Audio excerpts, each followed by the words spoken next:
सीता पुषे राम ज्ञान ते सांगावया हनुमान जाण गिळोनी अज्ञाना ज्ञान झाला सावधान श्रीरामे। गणेश गणपतीला वंदन करून प्रभू रामचंद्राचं स्मरण आणि सद्गुरूला शरण जाऊन कथेचं अनुसंधान। सीतामाईनं एक 4-5 असे प्रश्न टाकले हनुमंतासारख्या राम भक्ताला। हनुमंतराय नुसते राम भक्त नव्हते हो, पूर्ण ज्ञानानं गडगंज भरलेली असणार, विवेकानं त्या ठिकाणी शरीर संपूर्ण तयार झालेलं। हनुमंतराय विवेकच आहे तो, आणि जो त्या ठिकाणी संपूर्ण विवेक ज्या साधकाला परिपूर्ण भरला त्याला कसलंच संकट त्या ठिकाणी येऊ शकत नाही, कसल्याही कार्यावर तो विजय मिळवल्याशिवाय राहत नाही, ही अनुभूती आहे।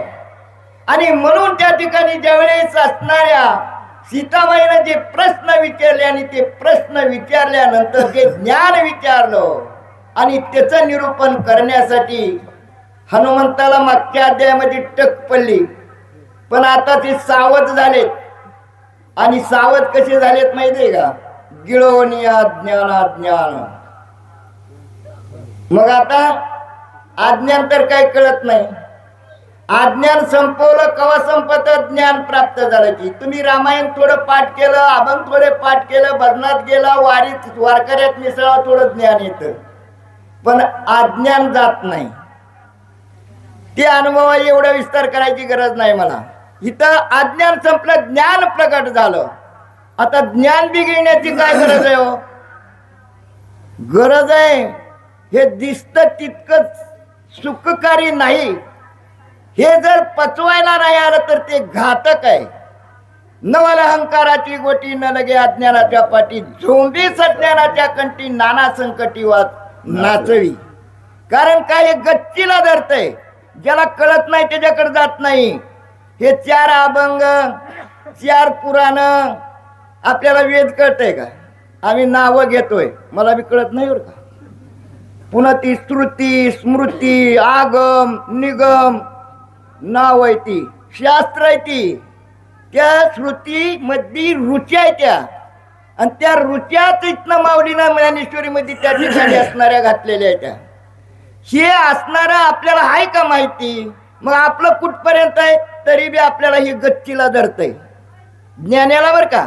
मग जेवढे बी त्या ठिकाणी व्याख्यान देतात, प्रवचन देतात, कीर्तन करतात, आणि त्या साधकाला इथं धरतंय, हे हनुमंताला अनुभव होता म्हणून त्याला बी गिळून टाकलं, शिल्लकच ठेवलं नाही ते ज्ञान बी त्या ठिकाणी असणार।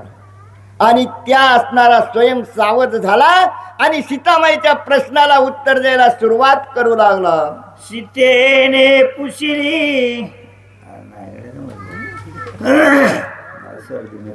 बोलू का दुसऱ्या? सीतेने पुशिली श्रीराम कथा, त्याची सांगावया स्वरूपता उल्हास हनुमंताचे चिता यथार्थता सांगत। सीताबाईने विचारलं की काय इथं आलाय, बसायचं तिकडे वाचायला आवाज धरला, माझा आवाज बसला।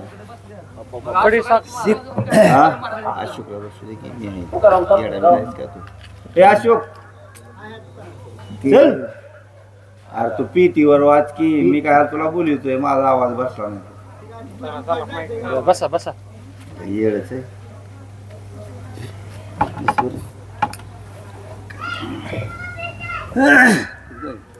अरे पहिली तर ववी आहे आता, आणि किती झाले लक्ष नसेल झोपला होता का काय? कोणती वाचली गो? कुठलं किती? कुंडली ज्ञानदेव तुकाराम राजाधिराज प्रभु रामचंद्र भगवान की जय, पवन सूत हनुमान की, श्री गुरुदेव वासुदेव। श्री गणेश नमः, श्री रामचंद्राय नमः। लक्ष्मणाचे निज लक्षण ठन मन सगुण गुण, समूळ सांगेल आपण सावधान अवधारा.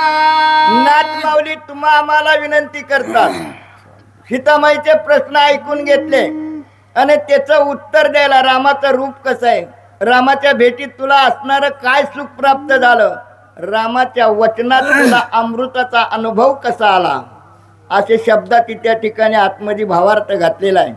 आणि जसं रामाचं विचारलं तसंच लक्ष्मणाचं ठाण मान गुण आणि हे सगळं सविस्तर सीतामाईला उत्तर देण्यासाठी हनुमंतराय तयार झाले. सादर श्रवणार्थी सोय सीता त्याने आल्हाद हनुमंतान, सावधान मिळाल्या श्रोता वदे वक्ता आल्हादे. इथं वक्ता आणि श्रोता.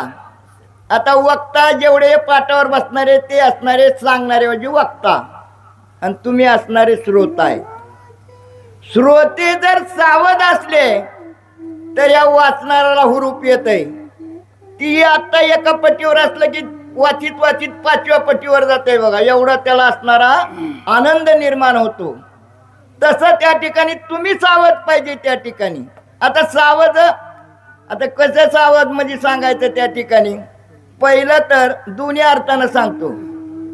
फराळी काही लय केलेले नसतेले, मोहितीने कुठं एवढं कच्चून शब्दांना घातलाय. कच्चून घातल्यावर आळस येतो, जांभळी येते, झोप लागती, ही झाला एक प्रकार. पण माऊली नाटाला काय सांगायचं आहे, सावध म्हणजे 6ला बाहेर घालवायचं, 6ला धुवून काढायचं. हे खरे शत्रू आहेत आपले, काम क्रोध मद मत्सर दंभ आणि अहंकार. ह्यांना असणारं धुवून काय, हे असणारे आत जे आपलं हृदय आहे ना, त्या हृदयाच्या ठिकाणी जागा धरून बसलेले. मग त्यावेळेस तो सावध होतो आणि हे बाहेर गेलं की चित्तशुद्धी होते, आणि चित्तशुद्धीसाठी सगळ्या साधना आहेत त्या. म्हणून सावध झाल्यानंतर तुम्हाला जे इकडून येईल ते त्या ठिकाणी टिपलं जातं. म्हणून श्रोता सावध पाहिजे. आणि श्रोत्याला उपमा केवढी दिलेली नातानी माहिती आहे का, श्रोते तुम्ही महेशाच्या मूर्ती. रामकथा जर सगळ्यात जास्त प्रिय कुणाला असेल तर महादेवाला. महादेवासारखी रामकथेचा भक्त कुणीही जगात नाही, आणि हनुमंतराय त्याचाच अवतार आहे. म्हणून दास्यत्व भक्तीशिवाय दुसरं काहीच असणार त्या अवतारामध्ये केलेलं नाही. म्हणून असणारा वक्ता त्या ठिकाणी श्रोता सावध झाल्यानंतर वक्त्याला स्फुरण येतं आणि सांगायला उल्हासित होतो. तुम्ही जर डुकल्या घेतला तर मी लवकर आटपून टाकेल. श्रीरामाती स्वरूपान रूपे जिंतीला कंदर्पण परितो रूपाची रूपाची स्वरूप श्रीराम. पहिल्या तुकड्यात सगुण असणारं वर्णन नाथ माऊलीने केलेलं आहे. राम रूपवान आहे, रूप म्हणजे दिसणार, अरूप म्हणजे न दिसणार. मग अशी महाराजांनी एकच सांगितलं नाही, तुझा सगुण म्हणू की निर्गुण रे तू एकची गोविंद रे. ज्यावेळेस भक्ताचा असणारा सांभाळ करण्यासाठी अवतारित होतो तो रूपाला येतो. पण आपल्याला रूपच आधी बघावं लागतं, तेव्हा ध्यान त्या ठिकाणी असणारं येतं. ध्यान आधी येत नाही त्या ठिकाणी. म्हणूनच पहिला कीर्तनकार रूप पाहता लोचनीच अभंग धरतात. त्या ठिकाणी असणार सुंदर ते ध्यान नाही.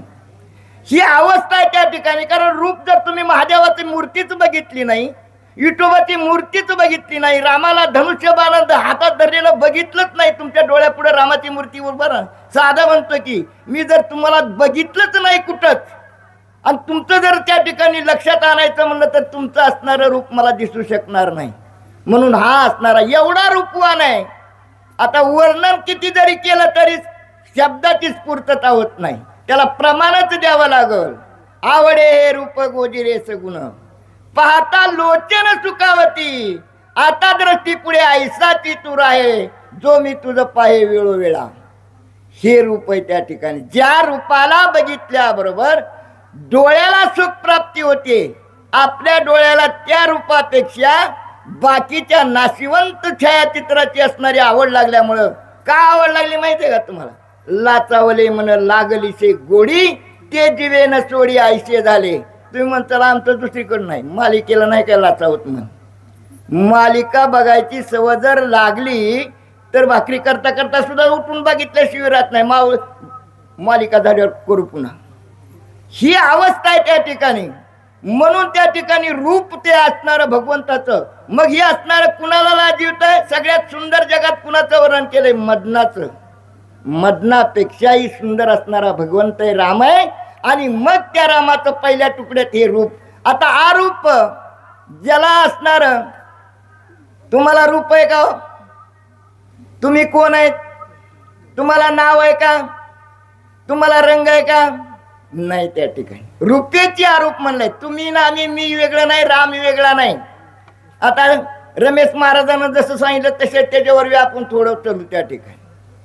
मग असणार तुम्हाला रंग नाही, रूप नाही, आकार नाही, काय नाही, तुम्ही निर्गुण आहात. मग असणार त्याला रूप नसताना त्या ठिकाणी असणार रंग बी नाही, त्या ठिकाणी नाव बी नाही. त्या ठिकाणी तुम्ही म्हणताल आम्हाला नाव आहे की तुम्हाला नाही नाव.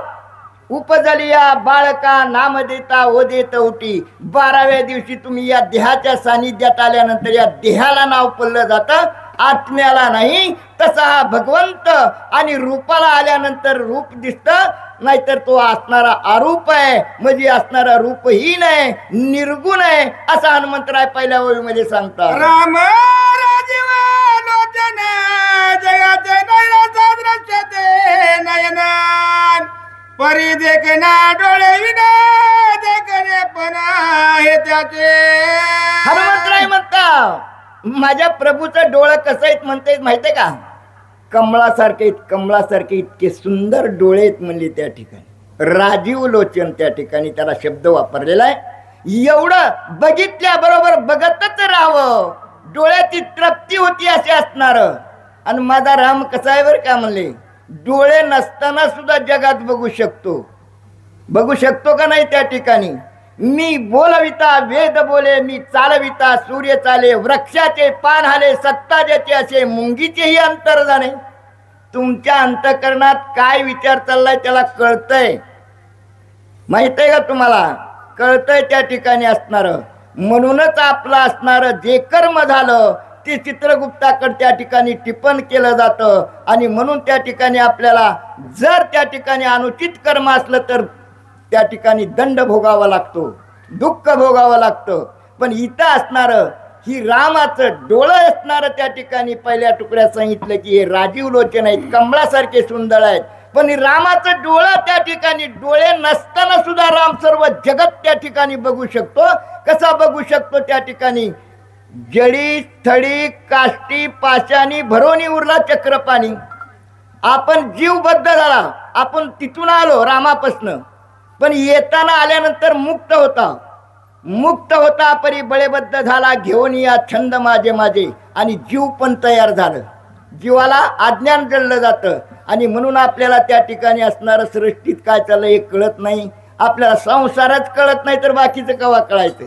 आणि हिथं असणारा जीवबद्ध होऊन या शरीराच्या सानिध्यात आला की मग तिथं असणारा साक्षीभूत शिव असतो. जीव पिंडी, शिव ब्रह्मांडी.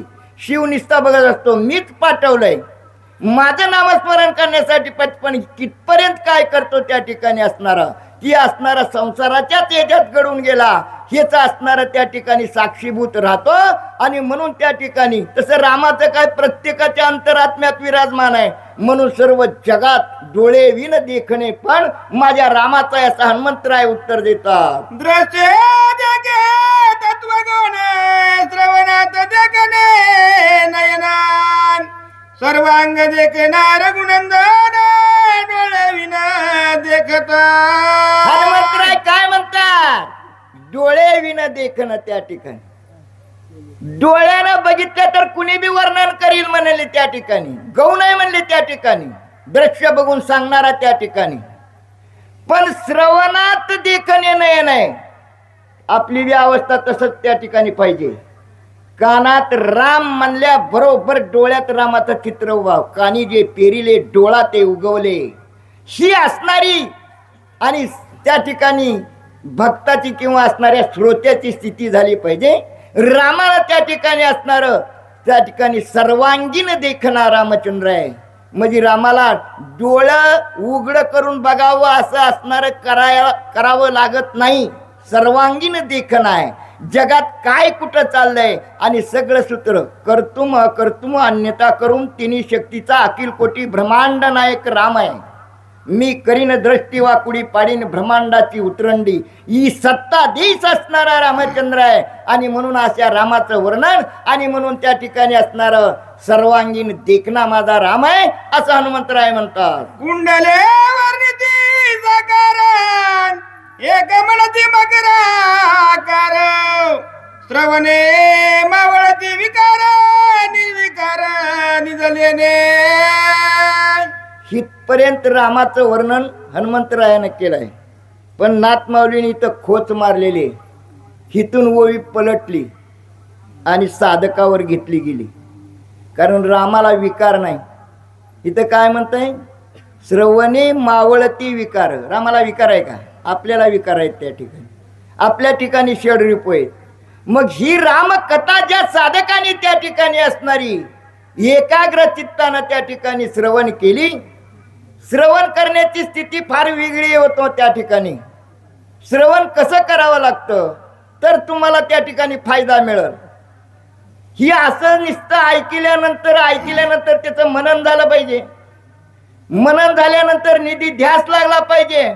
उद्याच्या आद्यात काय निघणार आहे ह्याचा ध्यास लागला पाहिजे तरच तुम्हाला अनुभूती येईल. आणि मग ऐकताना आता या श्रवण करण्याच्या अवस्था 2-3 आहेत. त्यातल्या 2 फुकट आहेत बघा त्या ठिकाणी असणार. त्याच्यामुळं आपल्याला याचं इतकं आता किती बरं ही 5वं रामायण आहे. माझ्या हातनं झालेलं 15वं आहे. आणि शक्य तर किती असलेलं मला काही आठवणीत नाही. तरी पण का माणूस चुकतो तर श्रवण करण्याची कॅपॅसिटी आपली कुठंतरी चुकते. हे आपण तपासलं पाहिजे. ह्याचं बी मी काय जास्त सांगणार आहे 10 ओव्या सांगणार आहे. पुन्हा आमचे महाराज पांडुरंगात सांगणार आहेत. तर अवस्था कशी त्या ठिकाणी एका मूर्तिकारानं 3 मूर्त्या बनवल्या एकसारख्या. काही उन नाही सगळं सारखं. आणि बाजारात मांडल्या बार्शीच्या आज सणवाराच आहे. टिळक चौकात नाही अजून 12 वाजून गेले का बरं का. आज रविवार सुरू झाला म्हणून पकडते ती बरं कसलो होता सावध आहे सुज्ञ. तर ती मांडल्यात बाजारात नेऊन ह्या झुंबड उठली. आणि मग त्या ठिकाणी असणारे लोकांनी विचारतात काय हो कारागीर बुवा ह्या मूर्तीची किंमत काय. आता त्यांना वाटलं सगळ्या मूर्त्या एकाच किमतीच्या असतील. पण त्यानं सांगितलं ही जी असणारी 500 रुपये म्हणले पहिल्या नंबरची. दुसऱ्या नंबरची आहे म्हणले तिची 5000 आहे. आणि तिसऱ्या नंबरची 5 लाख आहे. त्यातला एक विद्वान होता म्हणला राव सारख्याच दिसते त्या काहीच कमी दिसत नाही की म्हणले त्याच्यात काय कलर सारखा आहे नागडोळं सारखं आहे तर काहीच नाही किमतीत का फरक. त्यांनी उत्तर दिलं दिसायला जरी सारखे असल्या तरी ह्यांच्या गुणात लय मोठा फरक आहे म्हणले. दाखवतो की म्हणले तुम्हाला. मग त्यांनी त्याच्याजवळ एक तार होती तार. मग असणारी तार घेतली पहिल्या मूर्तीच्या कानात घातली की इकडून निघाली. ती पहिला श्रोता नळे फुंकिले सोनारे इकडून तिकडं गेले वारे. इथं बसला काय आणि घरी झोपला काय सारखाच. म्हणून 500 रुपये इथं आला म्हणून 500 बरं का घरी झोपल्यावर नाही. आणि दुसरी मूर्ती किटली आणि दुसऱ्या मूर्तीच्या कानात घातली तोंडातून निघली. आता ती तुम्ही म्हणता असली कुठं लोक आहे ती माहित आहे का. हो का आम्ही दोघं झाकून ठेवायचं नाही. कारण त्या ठिकाणी आचरणात उठला पाहिजे. त्या ठिकाणी आचरण जर शुद्ध नसेल खोटं बोलला नाही पाहिजे. कारण वाचा सिद्धी त्याच्याशिवाय प्राप्त होत नाही आणि माणसाला ते असणार त्याचं बोलणं पटत नाही. म्हणून आचरण शुद्ध पाहिजे. दुसऱ्याच्या विषयीचा असणारा क्रोध म्हणा मत्सर म्हणा अजिबात उमटलाच नाही पाहिजे. तर तू रामभक्ती रामायण केलेलं रामायण सांगितलेलं तुला त्या ठिकाणी असणारं फळप्राप्ती होईल. म्हणून हे असणारं ही ऐकत आहे आणि लगेच लोकाला सांगते. लोका सांगे ब्रह्मज्ञान आपण मात्र कोरडा पाषाण. ही दुसऱ्या नंबरच्या मूर्तीचे. आणि तिसरी म्हणले ही 5 लाखाची कसे ही लय भारी गुणवान आहे म्हणले त्या ठिकाणी. जसं एखाद्या घरामध्ये एक असणारी 4-5 सुनायच्या म्हणा आणि 4-5 सुना काही दिसायला सुंदर असतात पण येडगळ असतात. स्वयंपाकच येत नाही त्या ठिकाणी. सुगरण ज्याला म्हणतात का नाही. आता इतक्या जणातल्या माणसाला या मावल्या त्या नकुलं कोणाला येते नकुलं येतंय का शिकलायचं सुंदर येते सुग्र नाही त्या तर नाही तर स्वयंपाकाला नुसतं बघून रूपाला काय करायचंय त्या ठिकाणी खायला मिळेल का त्या ठिकाणी तस ही मूर्ती असे म्हणले त्या ठिकाणी गुणवान आहे त्या ठिकाणी कानानं ऐकल्याबरोबर हिकडून बी घालीत नाही हिकडून बी सोडित नाही आतमध्ये घालतीन अंतकरण पटलावर शब्द उमटीती कवाच तो शब्द विसरू जात नाही त्या ठिकाणी असणार आता किती वेळा झालं मोहिते महाराज आपली रामाची मोठी आरती तुम्ही म्हणून दाखवतो का हो लय बरं म्हणली की आपण पहिल्या रामायणाला तर रोजच म्हणत होतो काय येत नाही इच्छुक आहे नाही मी उगा आपलं उदाहरण दिलंय काय होतंय इथं पटत नाही इथं उमटत नाही म्हणून कानी जे पेरिले डोळा ते उगवले ही अवस्था त्या ठिकाणी साधकाची त्या ठिकाणी आणि निर्माण होते म्हणून आपल्याला फळप्राप्ती होत नाही ह्याचं वर्णन त्या ठिकाणी असणार आणि हनुमंतराय सुंदर रीतीनं करता श्रीराम श्रवणावती निज पूजने श्रवणाती ज्ञाने श्रवण देखणे परब्रह्म बघा सगळे इथून पुढच्या ओव्या मागाच्या ओवीपासून इथनं पुढे सगळ्या आपल्यावर आहे त्या ओव्या त्या ठिकाणी असणार आहे साधकावर आहेत रामावर नाही रामाचं गुणवाद ऐकलं रामाचं चरित्र गायलं राम नाम जर अखंड धारण केलं तर त्या ठिकाणी असणार सर्वच परब्रह्म त्याला सुख दुःख नाहीच सुख दुःख ही तुमच्या असणाऱ्या मनाच्या कल्पना आहेत मनासारखं झालं की मी लय आज आनंद आहे आणि थोडं जर घरात कुरबुर झाली की भांड्यावर भांडण आदळलं की आंदोसून बसतंय त्या ठिकाणी कुणी केलं तुम्हीच केलं की भांडण लोकांवर कशाला त्या ठिकाणी असणारा ही कल्पना फार मूळ माया आहे त्या ठिकाणी बसल्या बसल्याच कल्पना करते पण ह्याला वरी नातानी संतांनी लय उपकार केलाय हो त्या ठिकाणी संतांनी असा उपकार केलाय लय सुकृतानं ही देह मिळालेला आहे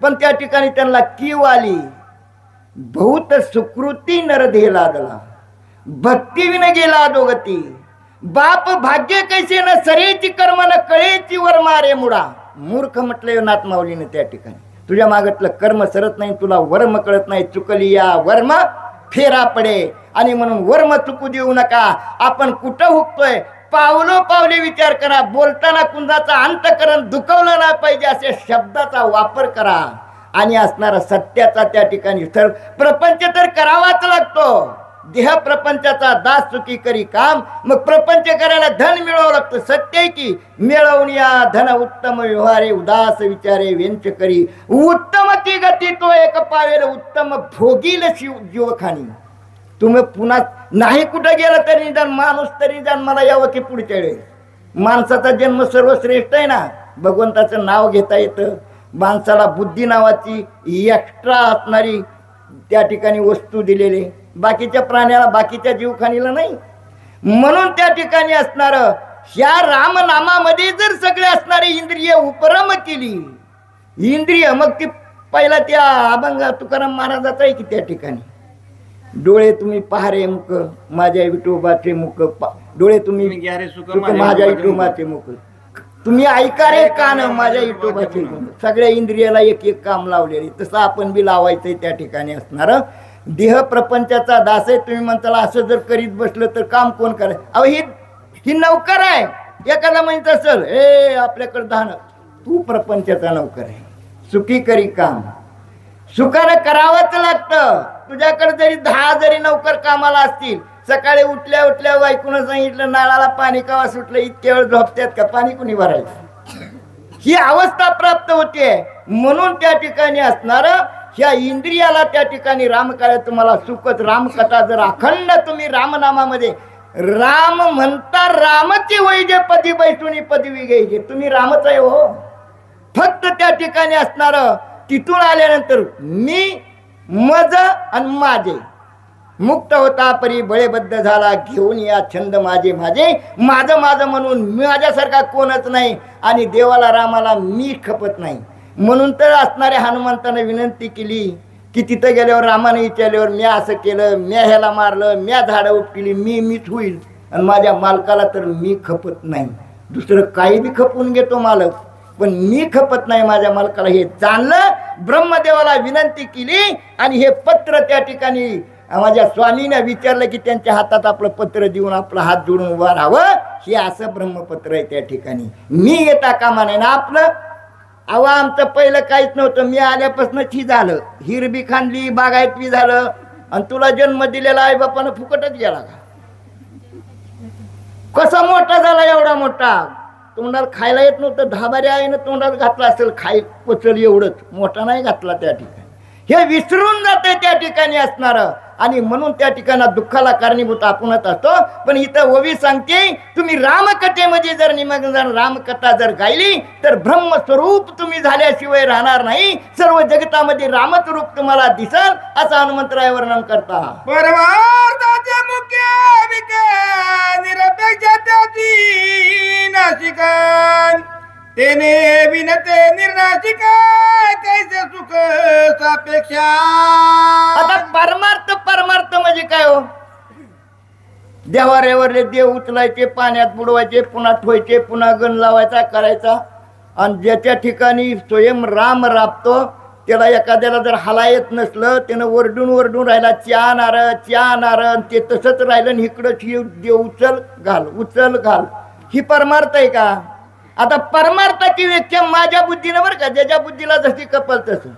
पर म्हणजे परमार्थ, पर म्हणजे परीच्या पलीकडे राहणारा. अर्थ म्हणजे किंमत. अर्थाचे दोन शब्द होतात, दोन अर्थ निघतात. अर्थ म्हणजे पैसा, अर्थ म्हणजे किंमत. तुम्हाला किंमत कवा मिळते? तुमचं आचरण सुद्धा असल्यानंतर. मग परमार्थ या जी व्याख्या असणारी परीच्या पलीकडे राहणारा जो राम आहे, त्या रामाला जाणणारा असा जो साधक असतो त्याला किंमत आहे. मग जेवढी बी असणारी या जगतामध्ये जी असणारी जीव मात्र आहे त्याच्यात राम नाही का? म्हणून तेच हे संत झाले. काय संताचे उपकार मज निरंतर जागविती. त्या संतांनी सर्व भूत मात्रामध्ये रामाला बघितलं आणि म्हणून त्या ठिकाणी यांना त्यांची किंमत आहे. चंद्र सूर्य आहे पर्यंत त्यांचं नाव बुडणार नाही. आपलं नाव तिसऱ्या पिढीला सुद्धा कुणी घेत नाही. म्हणून ही परमार्थ साधण्याची, त्याचा अर्थ जाणण्यासाठी. मग अर्थ जाणला तर तुमच्या साधनेला किंमत आहे. भजन करताना प्रेम असलं तर तुम्हाला किंमत आहे त्या भजनाला. प्रेमाविनं भजन नाकाविनं मोती, अर्थाविनं पोती. वाचून काय कुंकवा नाही ठावन म्हणे मी आयो. कुंकूच नसलं मी आयो म्हणून जर फिराय गेलं, बाया बाकीच्या म्हणते पत्ता नाही कुंकच ना आयो कशी होईल? असं तसं अर्थ जर कळत नसला तर पोती वाचण्यात काहीच अर्थ राहत नाही. प्रेम जर नसेल तर भजन करण्यात अर्थ नाही. म्हणून प्रेमाशिवाय काय नाही. प्रेमालाच दुसरं नाव आहे भाव. भाव बळे आकळे रवीन आकळे करतळी आवळे तैसा रे. निष्ठा भाव नाही, सद्भाव. शक्तीला ऐकायला मिळेल बघा, भाव सद्भाव. त्या ठिकाणी भक्ती, विरक्ती, शांती ही सगळं ऐकायला मिळेल.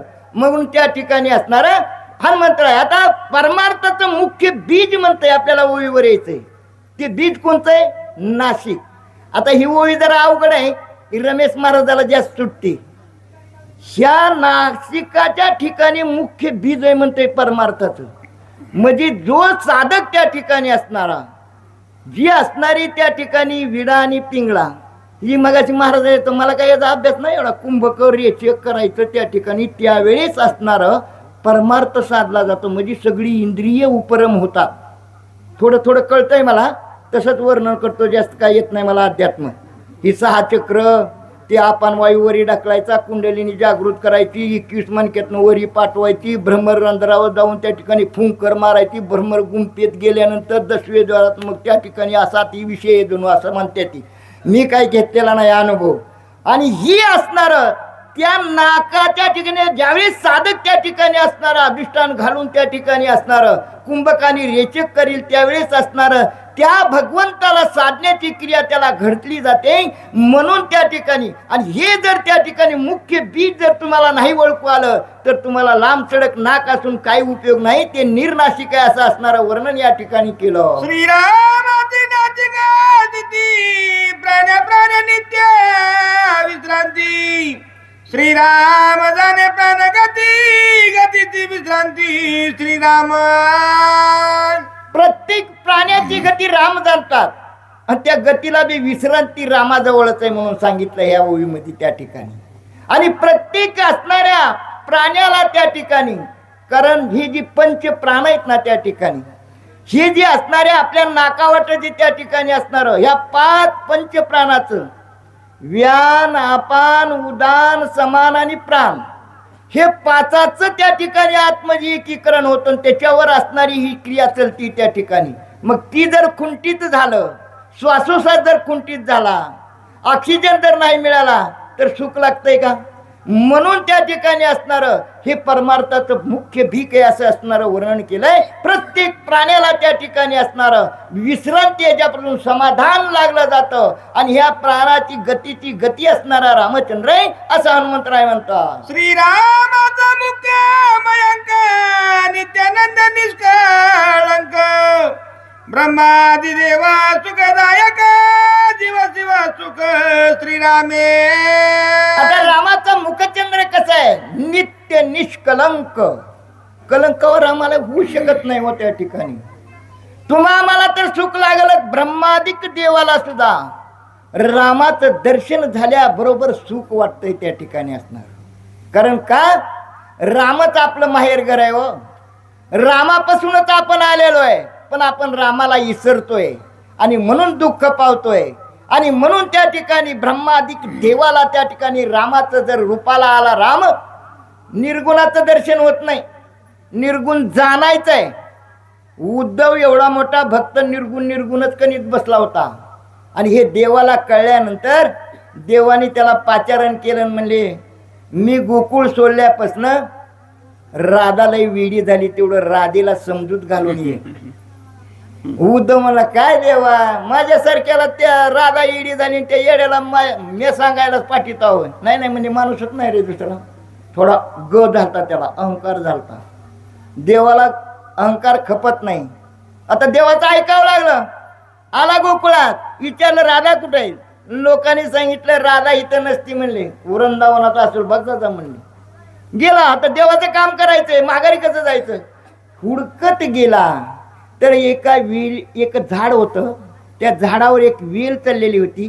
वेलीवर भुंगे रुंजी घालीत होते, मधमाशा घोंगत मध चाटत होत्या, फुलपाखरं त्याच्यावर असणारी उडत होती आणि त्या प्रत्येकाला असणारी राधा बोलत होती. मागून जाऊन उद्धव उभा राहिले आणि त्यांनी निरीक्षण केलं. आणि ज्या वेळेस मगाशी कसं त्या ठिकाणी मुद्रिका टाकली, ही अचेतन आहे, ही बोलत नाही, तिचा भाव त्या ठिकाणी असणारा वेगळा झालेला होता सीतामाईचा. म्हणून त्या ठिकाणी सचेतन आहे का अचेतन हे बघितलंच नाही. त्या मुद्रिकीत रामाला बघत होती आणि रामापासून तू आली आणि त्यामुळे तिला प्रश्न करीत होती. असं तसं या ठिकाणी या फुलात, झाडात, भुंग्यात त्या ठिकाणी राधा बोलत होती. आणि ही अवस्था ज्यावेळेस उद्धवाने बघितली, उद्धवाला पश्चाताप झाला. ह्याच्यासाठीच देवाने मला पाठवलं, राधेचंच पाय धरावं लागलं त्या ठिकाणी. नुसतं निर्गुण मला अध्यात्म कळतंय म्हणण्याला किंमत आहे का त्या ठिकाणी? तुझी दृष्टी तशी झाली पाहिजे. जे जे दिसे भूत ते ते मानी जे भगवंत, पूजा ध्यान जप त्याची नाही. एका वाक्यात माऊलीने खंडन केलंय तरी माणसं नुसतं वाचून काढते, ती पाठांतर करते, ती बोलते, ती पण आचरणात कुठे येतंय त्या ठिकाणी? काय येत नाही त्या ठिकाणी असणार. लगेच मायेचं पांघरून पडतं. हे मायेला हटवायची ताकद त्या ठिकाणी साधकात आली पाहिजे. आणि म्हणून त्या ठिकाणी इथं असणाऱ्या हनुमंतरायानं ती असणारं सर्व त्या ठिकाणी असणारं आजमावलं होतं. म्हणून त्या ठिकाणी वर्णन करू लागले. जीव जीव त्या दोन्ही आदरात श्रीरामाधारी झाले सदर, मिळाले काकार जीव सुख साचार श्रीराम. प्रत्येक जीवाला सुख जर कुठून मिळत असेल तर रामामुळे मिळतंय त्या ठिकाणी. आता जीव कुठे? खालच्या ओटाच्या ठिकाणी आणि शिव वरच्या ठिकाणी त्या ठिकाणी. ही रामाची जी 2 ओट आहेत ना, वरच्या ठिकाणी शिवाचं अधिष्ठान आहे, खालच्या ठिकाणी असणारं जीवाचं अधिष्ठान आहे. आणि राम म्हणल्याबरोबर दोन्ही ओट एकाला एक मिळतात आणि दोन्हीचं ऐक्य होतं.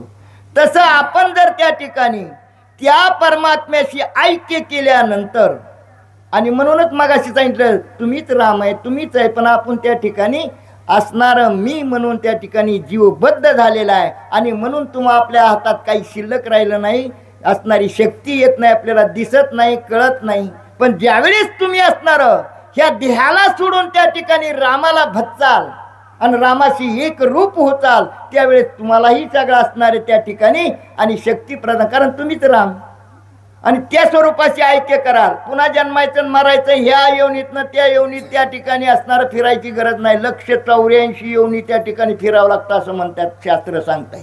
मग एका जन्मात किती दुःख भोगावं लागतंय, कितीदा जन्मावे, किती फजित व्हावे. एकाच जन्मात किती फजित्या भोगल्या, दुसरा कशाला जन्म. म्हणून ह्या असणाऱ्या संसारात आल्यानंतर हे संसार एवढा विस्तारित आहे, अथांग पसरलेला, याला भवरूपी सागर म्हणतात. आणि या भवरूपी सागरातनं पैल तीराला पोचविणारा जर कोण असेल नावाड्या तर सद्गुरू आहे. म्हणून जाणतेनी गुरु भजिजे तेने कृतार्थ होईजे, मूळ सिंचनी शाखा पल्लव जायचे संतोषती. म्हणून ज्याला कळतंय त्याने तरी सद्गुरूला शरण जा, सद्गुरू शिवाय तरणोपाय नाही. मग राम कुठे आहे आणि राम त्या ठिकाणी असणारा कळला जातो, तूच राम आहे आणि तूच त्या ठिकाणी, म्हणून वैर भाव विसरला जातो. कर्म सत्कर्म करतो तिन्ही अवस्थेतलं, कायिक वाचिक आणि मानसिक. कारण मानसिक कर्म दबलं जातं, लोपलं जातं, जगाला लपविलं जातं.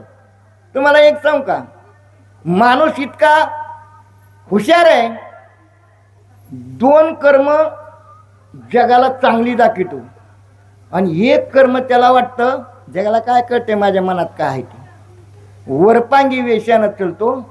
मग दुःख कुणाला भोगायचंय, पण त्याला माहित नाही तर शिव बसलेला साक्षीभूत. आणि त्याचं उदाहरण देत कुणाला सोडित नाही बरं का. एकच शब्द एवढी महान भक्त असणाऱ्या द्रौपदीला चाटून गेलेला होता, तरी ते जे असणार तिच्याकडून जबानी घेतलेले. तुमच्या आमच्यातनं आपल्या मनाच्या ठिकाणी काय विचाराच्या लहरी चलत असते.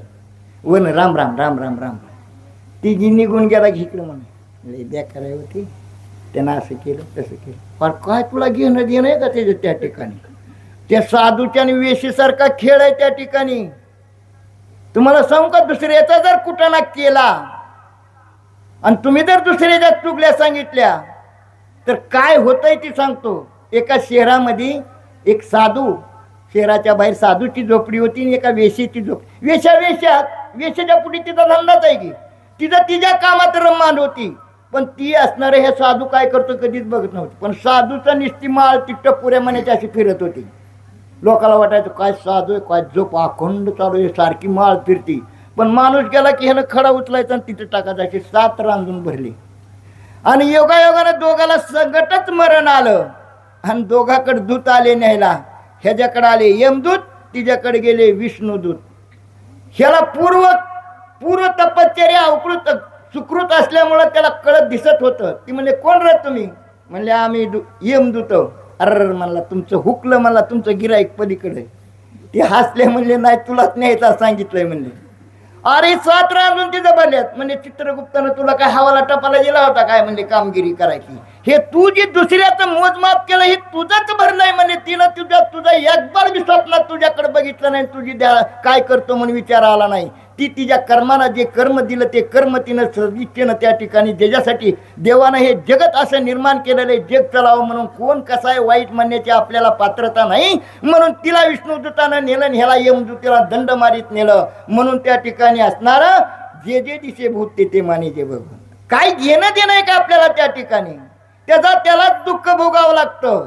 आणि म्हणून त्या ठिकाणी हे परमार्थ साधण्यासाठी आणि मग हे जीव आणि शिव ज्यांना कळलं, जीव त्या ठिकाणी आपल्याला बद्धता निघून जावी आणि जिथून आलो तिथं आपण रामाशी ऐक्य करावं म्हणून इथं जाऊन चिटकला रामाच्या. आणि शिव असणारा त्या ठिकाणी तो तर साक्षीभूतच असतो. आणि या दोघांचं होट मिळल्याबरोबर ऐक्य घडलं जातं, समाधान लागलं जातं. श्रीराम मुखी दंत पंक्ती जेव्या करा माझी श्रुती, स्मृतीची निज विश्रांती. श्रीराम मूर्ती मुखचंद्र.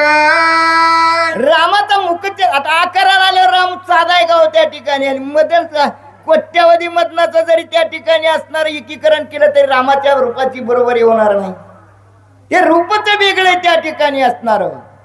आणि म्हणून त्या ठिकाणी रामाच्या मुखात ती दाताचं वर्णन केलेलं आहे. त्यांचं दात एवढं तेजस्वी होतं आणि एक बी वाकडा तिकडा नव्हता बरं का. एका कुटक्यात तसं वर्णन केलंय सगुण साकाराचं, पुन्हा निर्गुणाकडे वळलंय. तर ती असणार दंतपंक्ती जशा श्रुतीमधल्या ओळी त्या शब्दाच्या. आणि तुम्हाला एक सांगू का, तुम्हाला राम जर बघायचा असेल किंवा राम जर अनुभवायचा असेल तर शक्तीमध्ये शक्ती झाल्यानंतर 62-63 रावण युद्धाला येते. रावण म्हणतंय सगळ्या जगाला सगळ्या साधकाला फसविलं असलं तरी मी फसणार नाही, तू कुठं लपतो हे मला माहित आहे. आणि ते वर्णन ऐका, आपल्याला वहीवर चालायचंय. तर ती असणार श्रुतीमध्ये जशा ओळी त्यांच्या श्रुतीमध्ये जे ज्ञान आहे ते ज्ञान श्रवण केल्यानंतर साधकाला रामाची रूपाची आठवण होते. रामाचं रूप त्याच्या डोळ्याला दिसतं आणि प्रत्येक श्रोता, प्रत्येक भक्त, प्रत्येक साधक त्या ठिकाणी सुखी झाल्याशिवाय राहत नाही. हनुमंतराय वर्णन करता श्रीरामाच्या निजाळी सच्चिदानंद हेती त्रिवळी, त्याचे ललाट भाग्याच मेळी लोकी सकळी नांदीजे. रामाच्या असणाऱ्या कपाळाचं नाथमाऊलीवर हनुमंतरायाच्या रूपानं आपल्या पुढे सांगितलंय. त्रिवेळी आपल्याला सुद्धा इथं 3 रेषा येते बघा, सत चित आनंद, ह्या 3 रेषा आहेत त्या ठिकाणी असणार. आणि इथं असणार अहो रामाचा आनंदाच्या डोही आनंद तरंग, आनंद हेच रामाचं रूप आहे. तुम्ही बी रामच होता हो, पण त्या ठिकाणी इथं असणार 3 शब्दानं तुम्ही बद्ध झाला. आणि म्हणून त्या ठिकाणी तुम्हाला कळत नाही तुम्ही कोण होता, इथं कशासाठी आला, जायचंय कुठं हे पत्ता आहे का? तुम्ही कुणी सांगताय का मी कोण होतो? पहिला कुणीच सांगू शकणार नाही. कशासाठी आला हे तरी कळतंय का? तरी सांगणार नाही. कुठं जायचं हे बी सांगणार आहो का? हे बी सांगणार नाही. मग ह्याच्यावर सुद्धा संतांनी तोडगा दिला. आलाची कोटुनी जाशी कवनेरे ठाया, घरदार तुझे नाही अवघी लटकीच माया. सावध होई बापा काळ लागला मापा, प्रपंची गुंतवणूक पाहे बुडत असे पापा. त्रिकुट कोसल्याने घर सायासे केले, दोन्ही द्वारे लिंपून यात गुंतू गुंतू मेले. दारट ठोयचं आपल्याला कळत नाही आणि म्हणून आपली अवस्था पुन्हा जन्मायचं पुन्हा मरायचं होतंय. हिथं असणारं त्या ठिकाणी सच्चित आनंद त्रिवळी रामाच्या ठिकाणी सगळे जे जे साधक जे कर्म करील सत्कर्म ते बी रामार्पण करतो, कृष्णार्पण करतो, ब्रह्मार्पण करतो, ते मुक्त होतो. आणि तिथं असणारे सगळे त्या कपाळाच्या ठिकाणी जाऊन रामाच्या सुखानं नांदतात. म्हणजे तिथं जागा मिळते असं असणारे हनुमंतराय आणि वर्णन करतात. 10 झाले का? 15 झाले. चला पांडुरंगा बस कवर राहायचं. अजून 20-21 वाव्या येत्या. पुढील वाचन अशोक सातपुते आणि सूचक पांडुरंगात महाराज गाताचीवाडी. आन प्रेम केसरचा मेळान टिळक रे किला पिवळा, निर्धार अक्षदा निडळा राम प्रेमळा पर्यंता. सुंदर ओळीचं निरोपण नाथमाऊलीने आपल्या पुढे घातलेलं आहे. त्या ठिकाणी ही जी त्रिवेळी रामाच्या ठिकाणी जी असणारी 3 रेषा उमटलेल्या आहेत ती असणाऱ्या सच्चित आनंद आणि त्याच्यामध्ये असणारा जी टिळा लावलेला आहे ती पिवळ्या रंगाचा आहे. ही जरा कलर पण प्रेमरूपी केशरयुक्त असणारा सुगंधित प्रेम. प्रेमाविनं भजन नाकाविनं मोती. प्रेम म्हणजे भाव, सद्भाव. ही प्रेमरूपी असणारा टिळा रामाच्या कपाळावर लावलेला आहे. आणि त्या असणाऱ्या टिळ्याला निर्धार रूपी अक्षदा लावलेले आहेत. म्हणून निर्धार साधकाचा पक्का पाहिजे त्या ठिकाणी. कसा पाहिजे? देह जावो अथवा राहू पांडुरंगी दृढ भाऊ. देह ही त्याच्यासाठीच आपल्याला दिलेला आहे भगवंतानी, भजन करण्यासाठी, कीर्तन करण्यासाठी. ती म्हणतात त्या ठिकाणी असणारं आपण भजन आणि कीर्तन करीत बसलो काय रस्सारी करायचंय का? ते करू शकत नव्ह. करा म्हणलं तरी त्या ठिकाणी अहो 1 दिवस बसायला त्या ठिकाणी लगेच तिकली दारं राहिलं, कांदं राहिलं, कांद्याचा भाव चालला, लवकर काढावं, कवळत न्यावं, पैसा पैसा पैसा अशी अवस्था होती. मन एक जगाने त्या ठिकाणी स्थिर राहत नाही. म्हणून त्या ठिकाणी असणारं ज्याला कळलाय ती त्या ठिकाणी काळजी करीत नाही. कारण का आवडीने भावे हरिनाम घेती तुझी चिंता त्याची सर्व आहे नको खेद करू कोणत्या गोष्टीचा पती तो लक्ष्मीचा सर्व जाणत असे सकळ जीवाचा संभाळ करीतो तुझं मोकलीला ऐसे नाही मग मुंगीपासून माणसापर्यंत तुला एकट्याला बाजूला टाकणार आहे का जैसी स्थिती आहे पुढचा लई कुटकं महत्वाचं आहे त्यात जैसी स्थिती आहे तैशा परी राहील कौतुक तुपाय संचिताचे एका जनार्दनी भोग प्रारब्धाचा हरिकृपेचा हरीचीच कृपा व्हावा लागेल आणि हरीची कृपा का होते अखंड नामधारक झाल्याशिवाय हरीची कृपा होत नाही असं असणारं वर्णन आणि हनुमंतराय सीतामाईला सांगतात तेव्हा सीतामाईचं मन प्रफुल्लित झालं इथून पुढचं पांडुरंग महाराज तुम्हाला निवेदन करतील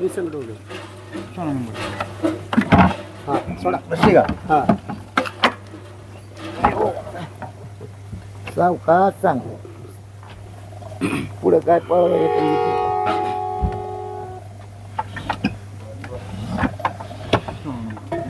हे पैसे दे किती आहे का पैसे कुठे जाते ते काय कोणी घ्यायला लागलं पीटीवर आहे काय बसलेच नाही अरे थांब थांब लॉक सरळ बोडा गुन्हा अडकत ही तर अडकत आहे कुठतरी रे बाबा ती होती पहिली नवीन पाहिजे नाही ट्राय करायचं किती काय करायचं याला बघायचं असं कसं दाब की काय करायला घ्या ती अरे यार भातावडा वाहता अरे अरे अरे खाली सोडा एकदा बरोबर तुम्ही इकडं अडकय बा भाता अडकला रे आणि वर उचला बाबा त्या शिव आता उचला तुला हे दोन्ही- काय दोन्ही काय दाबून. सोड आता कसलं का नाही काय झालंय त्याला हे लोकच बाहेर आहे ना ती घ्या पीठ ठिकाला येते की लागा थांबा थांबा थांबा. हा आला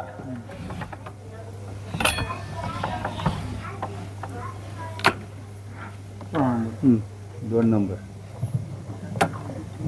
गजर करा तर गजर हा एक काढ एक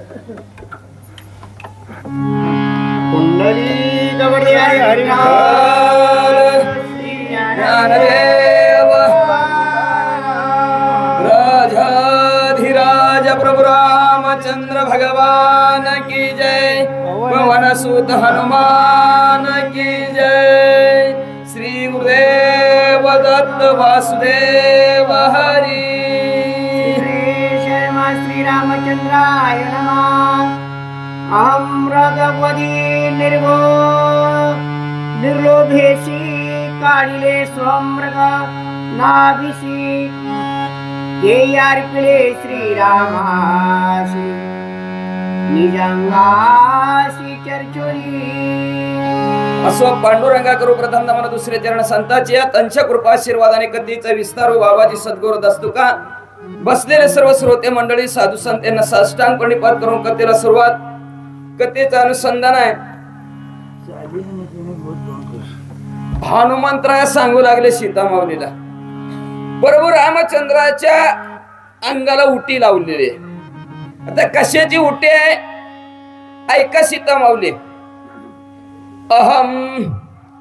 अहंकार रूपी असणार हरीन संपवलं अहंकार म्हणून नवल अहंकाराची गोटी न लागे सज्ञानाच्या पट न लागे अज्ञानाच्या पाठी लागे सज्ञानाच्या कंठी नाना संकटी नाचवी अहंकार का तर जिथं गर्व आणि अभिमान तिथे अवश्य अपमान अहंकार आला की माणूस संपला म्हणून देवाला काय आवडत अस आवडे हा प्रकार ऐका देवाशी अखंड उच्चार नामाचं देवाला आवडतं पण तिळभर तरी होय अहंकार तो मेरू समान देवाशी तिळभर जरी अहंकार झाला तर तो भगवंताला मेरू पर्वत त्यासारखं वाटतो म्हणून असणारा अहंकार रूपी असणारा मृग मारला आणि त्याच्या नाभी कमळाच्या ठिकाणी कस्तुरी असती आणि ती कस्तुरी काढली पण कशी निर्लोभ लोभ मनाच्या अंतःकरणाच्या ठिकाणी ठेवला नाही का तर लोभ आला की काम आला की क्रोध आला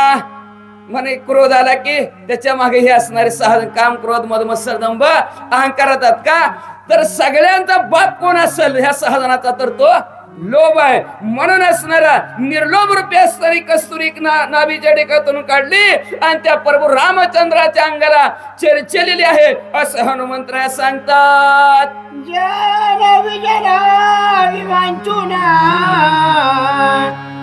साधिले निज धर्म चंदना